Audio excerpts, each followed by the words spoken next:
It's been great to see some of my old friends and also to meet some of the new ones here. As you heard, the good news is that I'm the last speaker for the day, so you get to go home after this. The bad news is that first edition of B-Sides Pristina is coming to an end. And with that said, I would like to thank the host, University of Pristina, organizers, Dardan Flosk, who did the logistics behind it, but most importantly, I want to thank you, all of you, especially the international speakers that we had, that they took their time and effort to come here to share their knowledge. So thank you, and let's give yourself a round of applause. So before I get started, let me just maybe briefly introduce myself. I lived abroad for 17 years. I moved back to Kosovo about 6 years ago. I don't have formal information or cybersecurity education. Initially, I was into systems, networks, and then I decided to go to the business side of it. And I went into IT audit, GRC. I used to work for PwC, for Deloitte before, and then transitioning to information security was kind of natural. And I've been enjoying it since then. Today, by the way, I'm the last speaker, so I got to choose like my topic. I didn't want to repeat myself. I wanted to touch on something that is a little bit different in critical infrastructure. And what are some of the threats? What are some of the challenges? And this presentation, it's tailored more for Kosovo situation and circumstances and where we are and what we need to do. So the pictures that you are seeing here, this is taken, I believe, in 2021 in Geneva summit. President Biden and Putin. It was then that President Biden handed a list of some of the critical infrastructure sectors that are off limits. According to CISA agency, the federal agency, US federal agency, there are 16 sectors, and we're going to be looking at those later on. But before I get into any further, let me maybe just briefly, to those that are not very familiar with what a critical infrastructure is, it's basically systems and assets that are vital to national defense, to national security, economic security, public health, and everything else. And these can be either public or private institutions. Cybersecurity infrastructure agency, US agency, has identified 16 critical sectors. I have listed over here only a few of them: telecommunication, financial services, energy sector, water management, and so on and so forth. So now that we know what critical infrastructure is, let's dive into deeper, and let's look like why they are prone, what are the risks, what are the challenges. So mostly, but not necessarily, as geopolitical tensions rise, then there's an escalation, and you see that hike of number of attacks.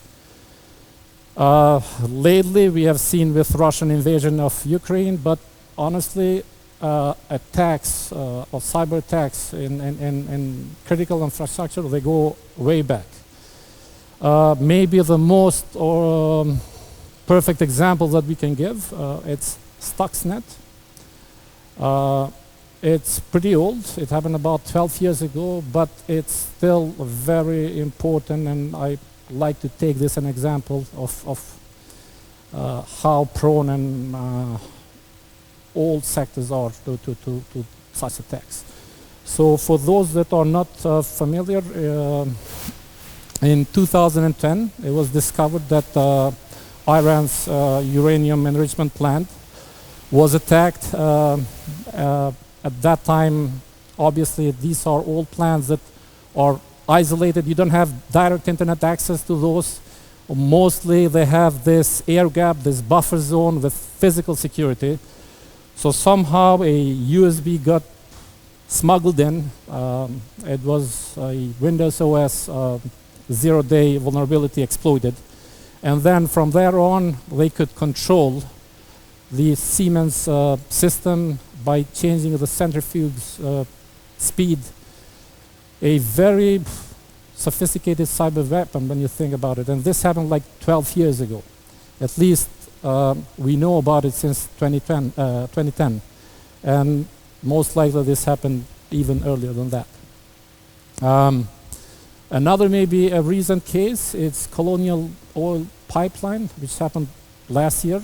It's one of the largest pipeline systems in US. And it was a victim of ransomware, and 11,000 gas stations were without the gas. What that created was the prices went up. There was a panic. For those that live in US or have family in US, they can maybe have like more vivid memory. So why now? Operational technology, which by the way refers to computer systems that are used to manage these plants, are separated from IT. And then as we go on, before they were in silos. Now with evolution of industry, especially with the 4.0 technology, we start to see this convergence of putting additional devices that are linked to network. And all of a sudden this buffer, this air gap is starting to fade till there's no more actually like any segregation between OT and IT. Today, not today, but for a very long time now, we live in a digitized world where we have like complex software networks, etc. Things are coming more like integrated, and what that means is that as the complexity grows, then the risk is going to grow as well at the same time.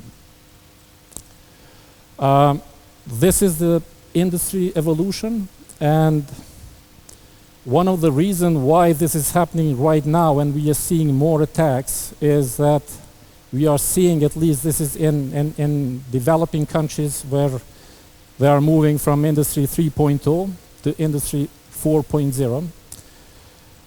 Industry 4.0 refers to a new phase in industrial revolution that focuses heavily on this interconnectivity, automation, machine learning, and so on. So now the businesses are feeling this pressure of keeping up, maximizing their profits. And they go in and without realizing the full risks, challenges that they're going to be facing and what it takes in order to mitigate some of those risks. Threat actors, they remain the same. Some of the challenges, or at least some of the main challenges, is that awareness. So there's a limited knowledge. The OTs, these are like old systems that they are vulnerable, and we don't even know that they are vulnerable and what it takes in order to fix them. Second is visibility. So there's little insight on how to protect these OT systems. What does it take? And because they play a critical role in our lives, mostly these people who operate them, they tend more to go, or stability will take priority over security. If it's not broken, don't fix it, leave it there. I already mentioned the segmentation, but let me go back, maybe maintenance. So these are legacy systems that at that time when they were built, they were not built with security in their mind. There are no patches, or maybe if there are patches, as I said, They might think that, oh, this is going to affect our stability, and let's leave them. Let's like postpone them.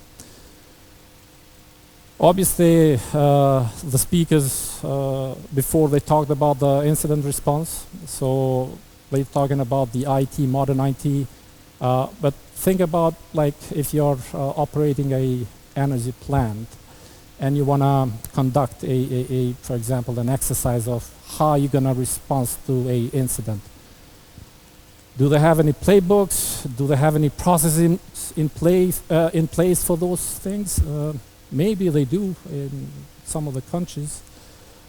In here in Kosovo, we're going to look later how that plays out. Overall, it's a lack of governance of how OT and IT are going to play together or going to come together. So let's look at the Kosovo critical infrastructure. As of April 2019, critical infrastructure law was passed. It was enforced. But implementation in practice, it's quite challenging. It's a challenge. We have one strategy and two laws that they are still in draft. For example, we have a cybersecurity strategy which it's outdated, and this was outdated 3 years ago. So can you imagine a gap of 3 years? We don't have a strategy. And again, strategy is something that you can easily put it on a paper, but then going and implementing and executing it, it's quite challenging. So we do have the critical infrastructure law. However, we do have law on cybersecurity, which is still on draft, and then the other law on security of networks and information systems that is also still in draft version. I'm not sure, at least I'm not aware that if government of Kosovo has harmonized them, or there are groups that, I know that there are groups for each of like strategy and two laws, but I don't know if they are like talking to each other to see like how can harmonize these laws. So if we don't have laws in place, I don't think that anybody is going to go on their will and take all the effort to go. So Kosovo has 11 sectors. Danger goods, energy, financial services, food, facilities, healthcare, ICT, national values, public services, transport, and then water supply. I did look at the law, and then something that really stands out from the list, I don't know if you can see it well. Do you guys think that anything stands out from the list? Maybe it's just me, but I was looking at the national values, number 8. Like what that is, like what does that entail? There was no explanation in the law, it was just listed as a national values. Whereas we are talking about the critical infrastructure, something that is critical, and if it's hit, then we're gonna suffer, but it's still there. So, for good or for bad, majority of CI sectors in Kosovo are not yet digitized. And I'm saying for good or for bad because if they were digitized, I'm not sure if we have enough resources, whether human resources, whether enough like budget allocated in order to address some of the challenges that we are facing today. But for how long? I know that there's a pressure on us, not only as a country, but a couple of years ago, there was a new energy plant that was going to build. I don't know what happened to it. But we as a society, as a newborn country, when we are like putting them out for procurement, we should know like what are we requiring? What does it take for those plants, whatever sectors it is, to maintain them? Who's going to maintain them? How much is going to cost them? Like how are we gonna like fine-tune them and everything else? We know well that nothing is out of the box. For those that are very technical, they know like you don't have a solution that comes out of the box. So today I'm going to focus on only two of the sectors, financial services and the telecommunication, the ISPs. So in comparison with other critical infrastructure sectors, financial services and it's overall like more resilient in terms of its ability to prevent and to respond to these cyber incidents. Why? Maybe it's just because of its nature. Some of the banks, most of the banks, all of the banks in Kosovo at least have e-banking. Once you have e-banking, you open yourself up to all of these threats. So even if you don't want to, you are like forced to take action. Some of the banks in Kosovo are part of the international groups. I have listed some of them. So they do help to implement some of the policies, procedures in place. They have bigger budget to spend. And they bring this cybersecurity culture with them. And they instill that into banks here in Kosovo.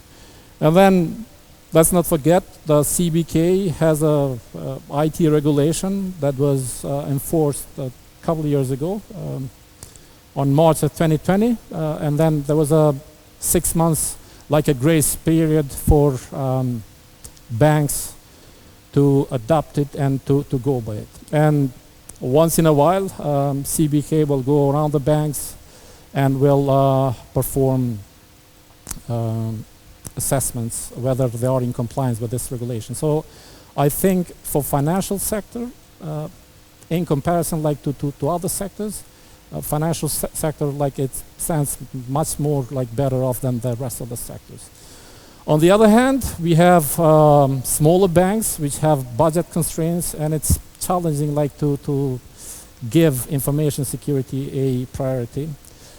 There's a huge staff turnover rate. Usually people go from one institution to another institution. And then let's not forget, we have like these international companies that they come in, and good that they come in, we want them to come in, but then they can afford better wages, and then the staff, it's normal, they get paid more, they go there. And then lastly, it's brain drain. It's not only the Kosovo, it's experiencing that, but most of the Balkan countries, where people would rather choose to go and live and work in Western Europe, in US, rather than stay here in Kosovo. Banks, at least, although I know that in like some of the government authorities, there are like these bodies, but mostly like private sector does not count on government authorities, or they don't see them as a strong partner. Simply because the government authorities, again, they don't have enough like budget in order to hire and to retain that talent. So in most of the cases, if they come across like an incident, security incident, they will report it to government authorities, but it's not something that government authorities like can offer to private sector. And then telecommunication sector. So maybe from architecture, what's like been pretty good about Kosovo is that the internet penetration rate is above 90%, and that's great, and that's thanks to ISPs that they have like the backbone infrastructure and international connectivity is diversified, so they are not going like all in one line. ISPs don't rely on the same transition lines, and then they have developed national fiber infrastructure that is largely independent from each other. On the other hand, most of them, most of the ISPs are still in the early stage of readiness to cope with potential disruptions. I know that some of the ISPs are going and getting one of the ISO standards, 27001, The standard is great, but then again, that standard has to be maintained and not just have it there in paper and then once a year look at it. Most of ISPs do not possess advanced capabilities required to manage risk. And then none of the ISPs have fully implemented the cybersecurity audit requirements as they were like given from their regulator. So with that said, we conduct all of our business online, and we do so through ISPs. So if the ISP is the weakest like link, just think about it. Like a couple of months ago or so, I was in my hometown. I'm from Peja, and then my cell phone, my ISP, my cable TV are all from same provider. And for some reason, the provider was down for 5 hours. It was during the weekend. We are used to have these like cell phones and then check our email, check alerts, what's going on. Can you imagine like during the daylight on Saturday being disconnected, so you don't have internet? No, like ISP at home was down, your phone was down, and then even the cable TV. So at that point I was thinking, is it a good thing to have everything through one provider? Maybe I should have like diversify them a little bit, you know, at least like if one of them goes down, I have another ISP to fail over.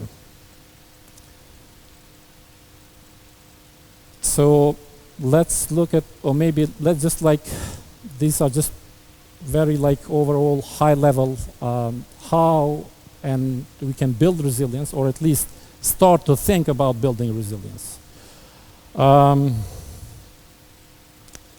So there's this triangle of people, processes, and technology. And I think if one of them falls, then everything is going to go like fall down. You're going to have great people, but if you don't have processes, or other way around, if you have processes and people, but you don't have technology. So for people, let's start by educating them. And this is from whatever the highest level is, the board level, and then down about what are the cybersecurity risks. Usually the board level likes to hear what is going to cause them, and maybe you need to find that language and talk about like use these metrics. Then define roles and responsibilities for your workforce, and then establish this cybersecurity training process. On the other hand, with the processes, you need to define them well. Before you define them, you need to design them, and then you need to test them and see like how these processes are operating, whether they are operating effectively. Sometimes you have that processes operating effectively, but it was designed badly. So you want to look at the design of those processes, of how it was designed and everything else. I'm not going to go through the list because the previous speakers were already covered most of this stuff about like developing the incident response plan, having the playbooks, and like doing these regular simulation scenarios in place. And then obviously you need a technology like part of the architecture infrastructure that you need some sort of technology in order, like you cannot just remain solely on people and processes, and other way around. You cannot only rely on technology. For example, to leave a CM there and to hope that you're going to get some sort of alerts or antivirus that you're going to get these alerts. You want to also have people there, skilled people, trained people, that they are going to do some threat hunting rather than like wait if they're going to get any alerts. So going further into this mindset of building resilience into critical infrastructure, I have put down a list of things that I think at least these are like overall only few of them. I know that list can be like much longer, but maybe to start with few of them. First one, public sector and private sector, they need to work together closely, one with the other. When it comes to public sector, to government, we need to pass the laws on cybersecurity, critical infrastructure, and then not just have something on paper, because as you know, you can put everything on paper, but then when it comes to implement it, maintain it, support it, it's either like expensive, you don't have people. And then once you have it in place, not just leave a piece of paper somewhere down there and then wait when the time comes like to review it, but be like more proactive, look at these laws, review them, like not wait for another 5 years. I know that strategy is 3 years, 5 years, but it's not something set in stone. That cannot be changed. Mandatory adoption of some of the cybersecurity standards for at least CI sector. I have put there 2 standards, 62443, and then also the NIST, the National Institute of Standards, for US Agency Cybersecurity Framework for Critical Infrastructure. If you're not going to make them mandatory, I highly doubt that companies are going to go there and implement them on their own. At least like not all of them, or not majority, or not even half of them. Who's going to go and invest? Are only like proactive companies that they have budget, they can like sense the risk, and then they can invest. But if you're going to leave them without, like, if the market is not regulated, then nobody is going to go on volunteer basis and implement these standards, because they are quite expensive and they require like a very like special skill set. And then if needed, as I said, like for these laws, strategies, whatever, let's like act fast and review them continuously, not only on whatever annual basis. For example, we have US, obviously their government, it's structured differently, where they can go and they can, a president can issue an executive order. And so far, I think President Biden has issued one executive order about improving the nation's cybersecurity. And then the CISA, the federal agency, has mandated a 2-week window for patching serious vulnerabilities for federal agency. This is like serious vulnerabilities within 2 weeks, and that's huge. Here in Kosovo, for those that have like experience in a public sector, it's not that we have something like centralized, one ministry can be good, the other one not that good. So we need something that more like a centralized body, and we do have a centralized body, which I'm going to come like to the next point. But maybe let's add a legal requirement to report cybersecurity incidents. The previous speaker mentioned one of the agencies that we have, the Agency for Information and Privacy. They do require the law that they do require by the law that if any of the data is leaked, then you have a time frame to report them. But obviously, like, they are understaffed and they cannot go and investigate every single thing what's going on. Without a doubt, for both sectors, this cannot be done if we don't increase the cybersecurity like spending budgets. And then either private sector, within the private sector or public sector, or even like as a joint venture to facilitate these strategic discussions about cybersecurity, like either workshops such as this, maybe more like cybersecurity conferences. And then last but not least, maybe to look into, I know that we saw before that we have this national cert, but maybe let's look at creating the like certs for a specific sector. And then let's the institutions of that sector get together, exchange their like know-hows, their experiences, and then learn from each other.